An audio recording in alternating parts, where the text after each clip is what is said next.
Muy bien, estamos listos para la entrevista. Nos acompaña Javier Torres, analista político, antropólogo, y por supuesto le damos la bienvenida a este espacio. ¿Qué tal, Javier? Un gusto, ¿cómo estás? Muy bien, muchísimas gracias por acompañarnos. Vamos a hablar, les cuento a nuestros televidentes, sobre el contexto social de las elecciones regionales y municipales 2018. ¿Cómo están nuestras regiones?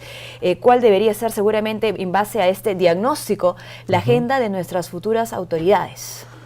Bueno, las regiones, lo primero que hay que decir es que el Perú es un país tan complejo que tenemos diversas realidades, ¿no? Tenemos regiones, por ejemplo, que están viviendo ahora una situación muy compleja con todo el tema de las heladas, ¿no? De la falta de capacidad de reacción que ha habido de parte del Estado, tanto gobierno nacional como gobierno regional. Tenemos en el norte la agenda pendiente de la reconstrucción, Por supuesto, ¿no? En general, es difícil decir que hay un solo panorama, pero, pero lo que sí podríamos decir es que en las regiones hay una situación que requiere una atención especial y que además tenemos que revisar también lo que la descentralización nos ha dejado, ¿no? Tenemos un proceso de descentralización que ha sido muy cuestionado en los últimos tiempos, además por el tema de corrupción, pero creo que es importante señalar que en el reciente mensaje, por ejemplo, de Fiestas Patrias del Presidente de la República, se ha insistido en que tiene que haber más recursos para las regiones, que va a aumentarse el presupuesto, que se va a continuar con estas reuniones de trabajo que son los GORES ejecutivos y también las reuniones con los gobiernos locales. Yo creo que esa es una buena señal, es decir, que desde el gobierno central desde el gobierno nacional se esté mirando de nuevo con un poco más de atención. Y no solo se mira y se abraza un poco, ¿no? Claro, porque lamentablemente en los últimos años se ha descuidado este tema porque se creyó que la descentralización era simplemente transferir las competencias y bueno, ya que ellos resuelvan, ¿no? Y no, tiene que haber un acompañamiento desde el gobierno nacional, tiene que haber un diálogo entre los actores, porque finalmente los recursos que ejecutan las regiones dependen en su gran mayoría de las transferencias que vienen desde el gobierno central, ¿no? O sea, las regiones no es que cobran impuestos y pueden administrarlos como sería un régimen federal, ¿no? Acá dependen de las transferencias. Entonces, muchas veces ese ha sido un campo de mucha tensión porque hay retrasos en las transferencias de partidas, a veces por decisiones políticas a algunos gobiernos regionales no se les daba cuando se les tenía que dar y luego se les exigía que no habían tenido capacidad de gasto, ¿no? Ese es un problema. Otro que me parece importante señalar es que se necesita que la gente recupere la confianza en los gobiernos regionales y los gobiernos locales. Y lamentablemente todos estos temas de corrupción que nos están atravesando, no solo todo el tema reciente en relación al Poder Judicial, sino todo lo que ha sido el tema lavajato y todo lo que es el tema de infraestructura, ha producido una desconfianza muy grande porque la gente en las regiones siente que las autoridades, en nombre de construir grandes obras, se han estado robando la plata, ¿no? Por supuesto, o sea, hay gente que se indigna en la capital. Sí, claro, no. Fuera de ella, ¿no? En las regiones también la indignación es grande y eso lo hemos visto, digamos, en los últimos días que se han visto movilizaciones en todo el país y claro, incluso en algunas regiones, ahí en Sihuas, en Los Ronderos, fueron a la fiscalía y quemaron todo el archivo de la fiscalía, cosa que no se debe hacer, evidentemente, pero expresa que hay un malestar y una preocupación. Y lo otro es el incumplimiento en general de lo que se promete, ¿no? Muchas veces, y esto pasó quizás más al tema de la campaña electoral, ¿no? Se promete mucho y se prometen cosas que no pueden hacerse. Fuera de competencia. Que están fuera de competencias o que no van a haber los recursos y la población se entusiasma muchas veces con los discursos y con las promesas y sencillamente después no hay capacidad de cumplir o después, como ha ocurrido en algunas regiones, el caso de Ancash ha sido el más escandaloso, pero también hay otros casos en Cerro de Pasco, en Tumbes. Lo que ha pasado es que hemos tenido gobiernos regionales en manos de redes de corrupción, ¿no? O incluso de gente vinculada al narcotráfico, a la minería ilegal, y termina siendo como un gobierno que no está al servicio de la gente, respondiendo a sus necesidades, sino más bien gobiernos que están pagando favores de campaña o resolviendo sus propios negocios, ¿no? Entonces, eso sí tiene que cambiar y creo que es clave este proceso electoral y los mensajes que ha dado el presidente de la República sobre el tema de lucha contra la corrupción tienen que llegar también a las regiones. O sea, Este no solo es un tema de la Corte Suprema, el Consejo de la Magistratura, o sea, eso está extendido en todo el país. Por supuesto, y se comenta desde antes, incluso, ¿no? Lo ha dicho el mismo presidente Vizcarra en algunos gobiernos ejecutivos. Ahora, hablamos de problemas estructurales, pero también problemas de necesidades básicas, seguramente, salud, educación, claro. Trabajo. ¿Cómo trabajar de manera paralela desde las regiones? Bueno, ahí hay algunos temas que tienen que ver con cobertura, por ejemplo, ¿no? En el tema de salud, o sea, un problema que hemos tenido con algunos temas es que ha habido contradicciones entre los gobiernos regionales y los ministerios, por ejemplo, y entonces no ha habido un trabajo conjunto, ¿no? Ese es un tema. Salud es un ejemplo donde en algunos casos los gobiernos regionales se desentendieron y entonces tenemos pues las cifras de anemia, por ejemplo, ¿no? Que son muy preocupantes. Entonces eso es un tema. Una mejor coordinación va a permitir que en este campo se avance más, ¿no? Y tomar referentes como Ayacucho, que me parece mencionó también el caso de Higuaín, ¿no? Que el distrito de Higuaín, que es un distrito a la salida entre Huamanga y Huanta, en la carretera. Que han disminuido la anemia en más de 40%. Claro, es decir, ha habido una coordinación con el gobierno local y ha funcionado. O sea, uno de los grandes problemas de la descentralización, además de problemas de gestión y problemas de corrupción, es la coordinación. Claro. Lo que se llama la coordinación. Nos hemos desentendido. Entre sectores, por un lado, y entre niveles de gobierno por el otro, ¿no? Y a veces los mismos sectores, cada uno tiene su propia lógica, y eso es fundamental. Se tiene que mejorar. Los GORES y las reuniones con los alcaldes son importantes, pero tiene que haber mucha más coordinación y objetivos comunes, ¿no? Porque a veces tú puedes tener la política nacional de salud por un lado, el plan de desarrollo del gobierno regional por otro, y ideas que se les ocurren a los alcaldes o a los gobernadores simplemente para responder. Y entonces eso lo que hace es que no estemos ejecutando bien los recursos, o que estemos desperdiciando los recursos, o se concentran en unas acciones y no se atienden en otras. Otro tema que también, un poco recogiendo también lo del mensaje, el tema de agua y saneamiento, ¿no? O sea, sigue siendo un problema el tema de agua potable en zonas rurales. O sea, cerca de 3 millones de peruanos, o 3 millones de peruanos no tienen este servicio, y saneamiento muchos más. Y entonces, esto tiene que ser, o sea, los gobiernos locales pueden ejecutar, pero el gobierno nacional tiene que disponer los fondos. Ya desde que el anterior presidente Kuczynski, puso mucho énfasis en el tema del agua, pero se avanzó lento, ¿no? Y esto no puede seguir, o sea, esto tiene que ser atendido, ¿no? Porque es una vergüenza que en nuestro país, que quiere llegar a la OECD, ¿no? Que algunos se vanaglorian del crecimiento económico, tengas pues a 3 millones de personas que no tienen agua potable, ¿no? Con todos los problemas que acarrea a salud. Y es una realidad, ojo, que se mide.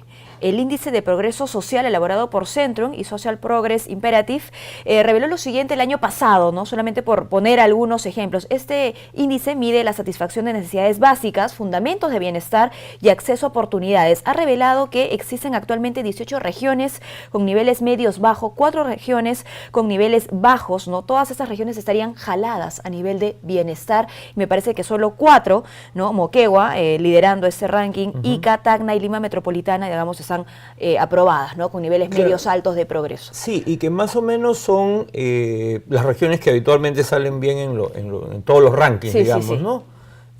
Pero además, incluso en esas regiones tú puedes tener diferencias, porque puede ser que las zonas más urbanas tengan más bienestar, pero en las zonas rurales están igual de fregados, como decimos coloquialmente, ¿no? Ahora, por eso insisto, se necesita, bueno, buenos gobernantes, ¿no? Gobernantes que no sean corruptos, buenos gestores, ¿no? Capacidad de gestión y coordinación. O sea, si no hay eso, y lo cuarto es tener la capacidad de escuchar lo que la ciudadanía está reclamando, lo que está esperando, y, digamos, generar un círculo virtuoso, vamos a decir así. Una cosa que me pareció interesante también, recogiendo el mensaje, es que en la parte de descentralización se ha hablado de que se va a relanzar de nuevo los consejos de coordinación regional, o sea, porque tiene que haber coordinación, o sea, ese es nuestro gran problema, no puede pasar que se muera la gente de frío, ¿no? Y que desde acá se mandan frazadas, pero eso no resuelve nada, o sea, es un tema de pobreza, no es un tema de cuánto frío hace, sino es un tema de pobreza, por eso que se muere la gente. Entonces tiene que haber coordinación, o sea, y acabar un poco con esa competencia, porque a veces yo siento que desde el gobierno nacional como que no quieren apoyar a algunos gobiernos regionales porque pueden tener diferencias políticas o competencias entre las burocracias también. Entonces, eso, si no hacemos eso, vamos a seguir cada 4 años lamentándonos y diciendo, no sirven los gobiernos regionales, porque algunos dicen que hay que recentralizar. Claro. Y eso no necesariamente va a resolver el problema, porque cuando no habían gobiernos regionales, también existían los problemas. Claro, ¿no? hay que aprender a manejar el auto, ¿no? Así es. Hablar sobre el desarrollo de las regiones nos exige también, ojo, hablar seguramente de gobernabilidad, de continuidad. ¿Qué mensaje podría dar usted en ese sentido para nuestras futuras autoridades? Bueno, ahí hay un tema importante, ¿no? Que es, por ejemplo, cómo se maneja el conflicto. O sea, en todas las regiones hay conflictos diferentes. Algunos pueden tener que ver con el tema minero, otros pueden tener que ver con el tema petrolero, otros son conflictos más de carácter social, laboral, etcétera, etcétera, ¿no? Pero, por ejemplo, hay muchas veces el gobierno nacional, no me refiero a este en particular, sino en general, ha tenido la lógica de, bueno, que resuelvan los gobiernos regionales. Cuando hay los grandes conflictos mineros, y los gobiernos regionales dicen... Esperan a la máxima autoridad. No es mi competencia, dice, ¿no? Porque la gran minería no es su competencia. Ellos tienen que ver con la pequeña. Pero cuando teníamos el problema de la minería informal, sí era su competencia, pero no sabían qué hacer porque no había capacidad de respuesta. Porque, insisto, para que tú puedas construir una gobernabilidad distinta en las regiones, necesitas, ¿no?, cierto nivel de acuerdo, cierto nivel de consenso en relación a determinados temas, ¿no? Por ejemplo, en Puno se acaba de descubrir este enorme yacimiento de litio, ¿no es cierto?, que puede significar un gran recurso, ¿no?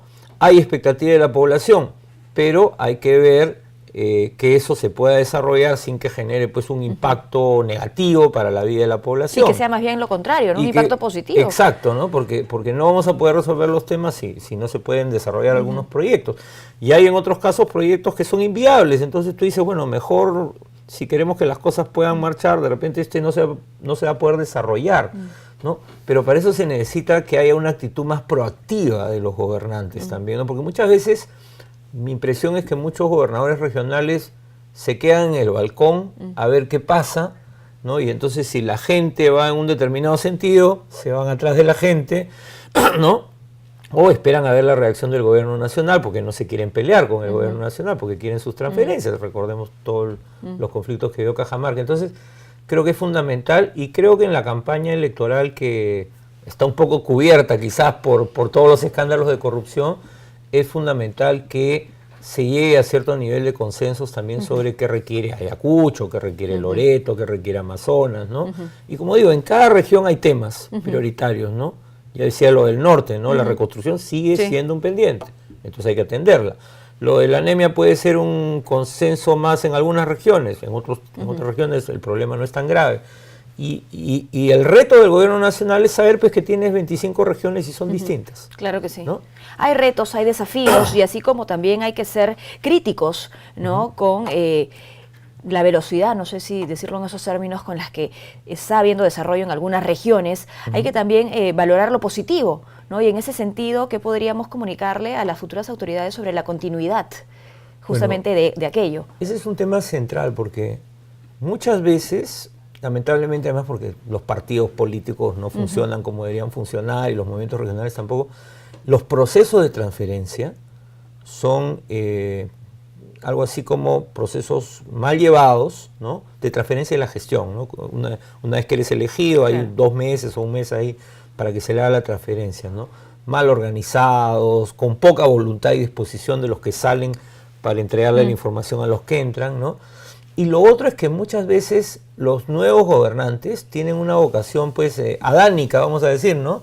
Creen que están o se sienten pues Manco Cápac, que va a fundar el imperio incaico de nuevo. Que va a empezar de cero. O que van a descubrir la pólvora. No, ya sabemos cuáles son los problemas, ¿no? Y entonces, y además, el primer año gobiernan con el presupuesto aprobado por la anterior gestión. O sea, lo primero que debería hacer cualquier candidato a gobierno regional es revisar qué presupuesto se ha elaborado, ¿no? Más o menos ya están más o menos armados, ¿no? Para saber qué va a hacer, porque el primer año, salvo algunos pequeños ajustes, va a tener que ejecutar lo que la gestión anterior le ha dejado. Entonces, eso es fundamental. Y tiene que haber una disposición tanto de los que salen, que ahora todos se van, además, y ese es un cambio también, ¿no? Que va a tener un impacto seguramente va a haber dificultades siempre cuando comienzan las gestiones hay dificultades de arranque y se reduce un poco la ejecución presupuestal, pero también ha habido un aprendizaje y cada vez hay más capacidad para que eso no pase. Pero lo que sí puede ser un problema es que llegue pues un alcalde y diga, acá todo no sirve nada, ¿no? Puede ser porque la gestión ha sido corrupta, entonces de repente barres con todo.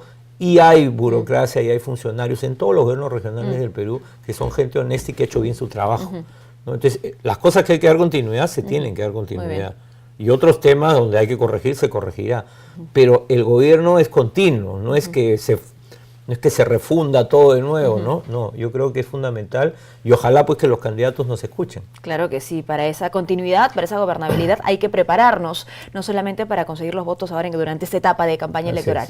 Muchísimas gracias por habernos acompañado. Un gusto. Igual, hemos estado con Javier Torres, analista político y antropólogo. Hacemos una pausa, no se muevan, retornamos con mucho más aquí en JN Noticias.